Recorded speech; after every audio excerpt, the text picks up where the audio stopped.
everybody, welcome to Caketastic Cakes. It's Jen and I'm going to show you how to make this checkered flag sports cake. Now just like always guys, if you see anything that I use that you think you might be able to use, if you check the description there are links that should be able to help you out. Okay, I'm starting a little bit ahead here. I've got my cake, it's iced, it's in the fridge, and now I'm rolling out some blue fondant because I'm covering the cake. I'm using fondant. You don't use gum paste for that, just fondant. I laid it over the cake, and as you can see, I trimmed off around the sides an even amount so that my cake is just wearing a little blue fondant cap right now. So that's what I was going for. I'm going to roll out some white fondant next, and then I'm going to use my square cutter and make a whole bunch of squares. That'll be for the white checkered flag.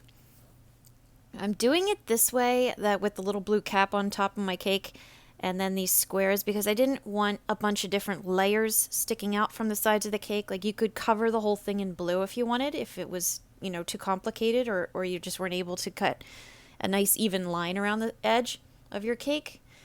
But this way, it's all going to be nice and flat and smooth. So I rolled out black, I rolled out white. This is still fondant, because I'm still covering my cake. Used one size square that I felt like, filled up the sides as even as I could. I tapped the sides as you saw because I have yet to find a square cutter anywhere that doesn't cost $1 million that gives nice clean cuts. But anyway, I got my squares and now I'm just starting to stick them on. I'm starting at the top and then I'm going to work my way down. You're going to see a little bit later on when I get further along that there's going to be a little bit of a gap at the bottom, and it's hard. It's hard to get a nice even cake where you don't end up with a gap anywhere when you're doing a checker kind of effect. I guess I could have brought the blue down a little bit further if I'd measured it out and thought it out better, but I didn't because that's how I roll. I learn as I go, just like you guys. So yeah, here's what I did. If you're going to have a gap also, you want it to be at the bottom, not at the top. That would just look bad. So I got my little gap in the back right there, you see. I checkered all the way around. I ended up with 3 layers. A little bit extra there. So I just cut one of my extra squares into not even a half. It was more like a third. And it just fit in there so beautifully. You see that? Isn't that nice? And I gotta say, look at the cake, right? Doesn't it look good? I was really proud of this. So yes, admire it with me. It looks so good. It's all nice and flat and my squares are so square. I was really happy with this. And I've been doing this for a few years now. And I gotta say, I've come a long way. So there you go. Yes. If my Minecraft cakes could see me now. All right, and yeah, in the back corner there, you can see that little gap peeking out the bottom of my checkers. So this white stripe still fondant. I just cut it, rolled it out, cut it out, and I'm just going to plug it when you just won't even know it was there. And of course, looking back on it, I realized that maybe if I had used blue to, plug the little gap that I got going on there, it would have looked a little sharper than just using white. Or even if you're super ambitious, you could always just start cutting more of your squares up into small pieces to fill it up. But I used white, and I gotta say, it still looked pretty darn good. I'm still very happy with this. All right, moving on. Now, I am going to make the license plate. The person who ordered this, their child has a dirt bike, and they wanted a copy of their license plate, so they sent me a picture of it. And since I am making a decoration, I want it to be nice and stiff and firm. I don't want any sagging or dripping, so I switched to gum paste. Everything you're seeing me use right now is gum paste, not fondant. I'm not covering the cake. I'm decorating. So I use gum paste. Nice and firm. Yes. Did I mention it's firm? Okay. So yeah, this is just how I did it. I made the white for the background of the license plate. The kid's number, as you can tell from probably the pictures at the beginning, is 77. So I rolled out some black gum paste, really nice and thin, because I didn't want it sticking out too far. And I am trimming out my number 7 that it's designed to look like the picture that it was sent to me. So I'm just doing the best I can. I'm just freehanding it because that's kind of how I roll. That's what I do. And once I was happy with it, I laid my 1/7 on top of the other.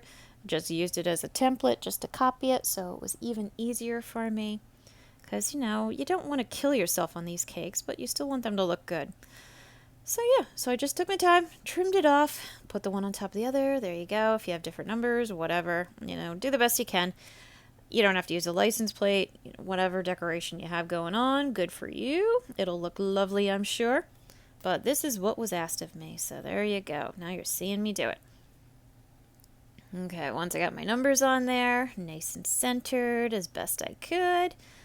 The picture of the license plate had the blue, hence the blue on top of the cake as well. You see, you got like a little color scheme going there. You see how we did that? Yeah, that's right. Use any color you want. And I kind of feel like this cake could be any type of, motorized vehicle racing cake. It could be NASCAR-y, it could be quad. I stuck a quad on top. It could be dirt bikey, anything like that, anything that involves a checkered flag. It's a very clean cake, nice clean looking cake, and it's not too hard. You just got to have the patience to sit there and cut a bunch of squares and then, make sure you don't lose the edges on them. But anyway, back to my license plate. More gum paste, black gum paste. The picture had this weird kind of, I don't know, license plate cover, I guess, on it. So I was just trying to mimic it as best I can there, just squaring off my edges, using my lovely wooden pieces there. It had the letters AMA in the corner, so I cut out a couple of A's in a blue gum paste, rolled it really, really thin, because again, I don't want it sticking out too far. Made a little red M just because that's what it looked like, so it made sense to try to, follow the pattern, yeah. And I stuck them on there as best I could. And I don't know if you guys have had, run into this before, but if you're trying to copy something, I've said it in other videos too, go for the features that really stand out the most. And I do it a lot when I'm looking up something that's real popular, like a Minecraft character, whatever. Five Nights at Freddy's, I did it a lot. Look at fan art, because you're going to see what stands out to everybody repeatedly. You're going to find certain characteristics or certain traits or certain colors, a certain eye patch, whatever, that everybody includes. And those are the ones that stand out as the defining characteristic of whatever it is you're making. So those are the ones you really need to focus on.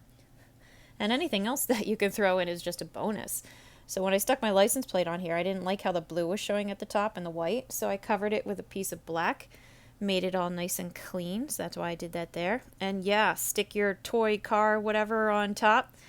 There you go, you got your pretty cool checkered flag sports cake. Yeah, nice, right? So I hope this video helped you out. Please like and subscribe, because that helps me out. See how we trade there. Check out my other videos, I got a whole lot. And as always, guys, thank you for watching Caketastic Cakes.